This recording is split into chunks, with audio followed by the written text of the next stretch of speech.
নামাজ কলমা তো ছেড়ে দিয়েছো, এর কারণ এটা নয় যে তুমি বেনামাজি। তোমার নামাজ কলমা ছাড়ার কারণ ভিন্ন। তুমি মনে করো আর কি তোমার মন চায় না, তুমি পারো না, তাই তুমি নামাজ পড়ো না। আসলে তোমার তাওহীদে সমস্যা। কোথায় সমস্যা? মানে আল্লাহ, কে?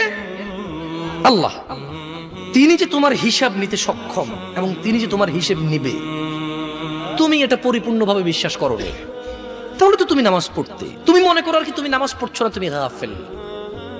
এই জন্য তোমাকে বলেছি আল্লাহকে ভয় করতে হবে। ফর এক্সাম্পল, আল্লাহ নামাজ ফরজ করেছে। কে নামাজ ফরজ করেছে? আল্লাহ। মুয়াজ্জিন আজান দেয়, তুমি নামাজ পড়ো না। তুমি মনে করো তোমার দান সাদাকা তোমাকে উদ্ধার করবে, তোমাকে ভুল শিখিয়েছে।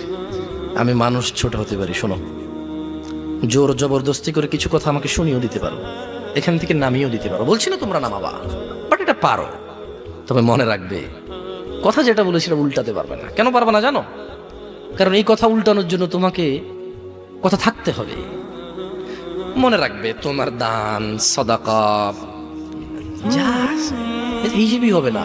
তুমি কি মনে করো হিন্দু লোককে আল্লাহ প্রশ্ন করবে কিয়ামতে, হিন্দু এতগুলা বুতকে পূজা করছিস, ঠিক আছে বল নামাজ কেন পড়িসনি? ও তো মুশরিক। বুঝুনি মনে হয়?